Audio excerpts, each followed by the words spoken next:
अस्सलामुअलैकुम। आजकल सर्दी का मौसम है और बहुत से मीठे बनाए जाते हैं, जैसे गाजर का हलवा और भी बहुत सारे हलवे बनाए जाते हैं जिनमें हम खोए का इस्तेमाल करते हैं। और जब हमने खोया बनाना हो घर में तो ये बड़ा लंबा प्रोसेस लगता है हमें। आज मैं आपके साथ एक इंस्टेंट खोए की रेसिपी शेयर करने जा रही हूँ जो आप सिर्फ 5 मिनट में बना सकते हैं और बहुत मज़े का बनता है और बहुत आसान रेसिपी है। तो चलें शुरू करते हैं रेसिपी को। घी या बटर अनसाल्टेड आप ले सकते हैं 3 खाने के चम्मच।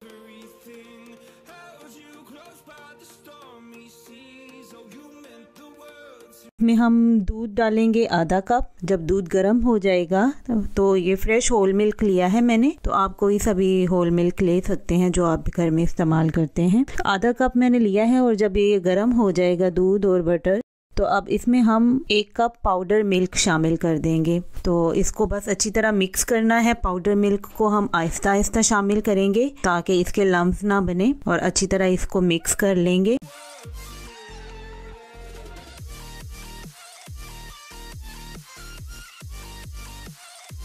अब ये टुगेदर होना शुरू हो गया है। देखें जब मैं घुमा रही हूँ तो ये सारा एक साथ ही घूम रहा है अच्छी तरह से, तो इसका मतलब है ये डन हो गया है। इसको बनाने में सिर्फ 4-5 मिनट लगते हैं और बिल्कुल आपने स्लो फ्लेम पे इसको बनाना है ताकि दूध जो है ये जले नहीं। तो आप बिल्कुल स्लो फ्लेम पे इसको बनाएं, बहुत अच्छा ये बनता है। ये देखें कितना अच्छा खोया हमारा तैयार हो गया है। अब हम इसको डिश में निकाल लेते हैं और ठंडा कर लेंगे और इसको आप रख सकते हैं रेफ्रिजरेटर में, और जब भी आपने इस्तेमाल करना हो तो ईजीली आप इसको इस्तेमाल कर सकते हैं। तो अगर आपको ये रेसिपी अच्छी लगी हो क्विक खोए की तो प्लीज़ इसको लाइक कीजिएगा और शेयर कीजिएगा फ्रेंड्स के साथ, और मेरे चैनल को सब्सक्राइब कर दें, साथ में लगे घंटी के बटन को दबा दें। तो ऐसा करने से आपको मेरी आने वाली न्यू वीडियो की अपडेट मिलती रहेंगी। मिलते हैं एक और नई रेसिपी के साथ। अल्लाह हाफिज़।